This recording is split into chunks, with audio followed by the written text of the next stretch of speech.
Elon on Monday suggested that he doesn't think that it's going to need as much debt as analysts have been believing, that there's been this idea that it'd be $70 billion or more to go private. But he's saying that he thinks 2/3 of the current shareholders would remain in a private Tesla, reducing the money that he needs to raise to go private. But the question, however, is how many of these investors can stay and actually would stay?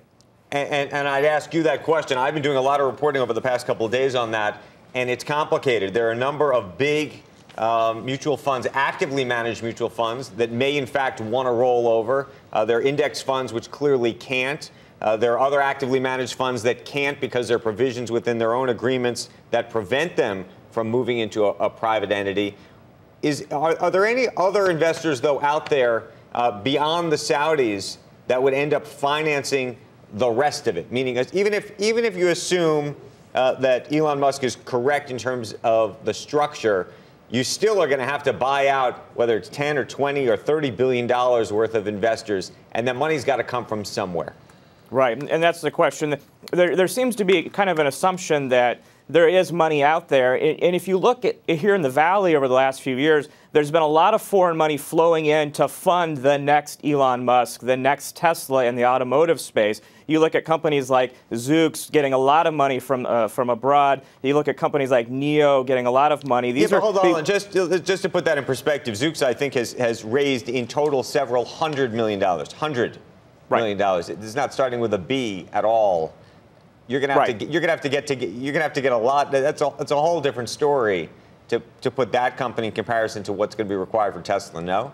Absolutely. Those are companies that want to be the next Tesla. Here, the argument would be, here is a Tesla. Here's that opportunity to get with Elon Musk to be on his team. I'm not saying necessarily that that's a huge. There's a lot of people lining up with billion-dollar checks, but there is a lot of interest in being in the Elon Musk world, right? And let me ask you separately, from a structure perspective, there's big questions about how you can actually roll these investors in. For example, the SEC has laws around how many physical investors can be invested in this company at one time without requiring the same kind of disclosures that a public company, which Elon Musk is trying to avoid, would have to commit to. Right, absolutely. I think some are trying to look at SpaceX to see if it's some kind of a template for how he might do Tesla, but a lot of the questions really don't have answers at this point. It gets to this idea that he essentially just shocked the world and threw this idea out there without having done the homework to maybe back it up at this point, right? And now we're seeing the board and him rush in these recent days to try to figure out the way to do this. What is the risk to the operations of the company during this period? Well, that's the thing here. You know, you go on the cocktail circuit here in the Valley, and the guys in the Patagonia vests and the Allbirds shoes are kind of putting the popcorn in their mouth and being excited to watch what their Elon Musk, their hero, is going to do next. But the grizzled automotive veterans are really, aghast at this idea of adding additional risk at this time into Tesla. You have to remember, it was just a few weeks ago that he finally met this long missed deadline of making 5,000 Model 3s in a single week. That's critical to generating the kind of cash the company needs to keep going forward and to make the company profitable, something that Elon is trying to do this quarter and do next quarter going forward. Do you have any reporting around potential investors beyond the Saudis? And I think, at least from my own reporting, it's unclear whether the Saudis will press ahead with a small investment, large investment, or any investment at this point.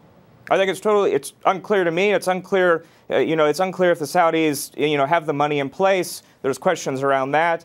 It's really unclear what the appetite is out there. But is there anybody else? My reporting thus far suggests that SoftBank has not indicated the kind of interest you might have thought. I do believe there were conversations earlier that relate to this. Of course, they put money into the cruise business at General Motors, but that was a $2.5 billion investment. Again, even on a dollar basis, it would be too little to make this work. Right. That's shaking the trees at this point, and we're not hearing a lot of big names at this point. Final question for you. Can you put the toothpaste back in the tube? Let's say in several weeks or a month from now, the Musk team or Tesla has to put out an announcement saying that they've explored this opportunity and have decided against it. That's, I imagine, how you'd hear it come out. What do they do then? This is a story stock and a story company. Still, Tesla probably needs more cash to help it expand and do the plans that he wants to do.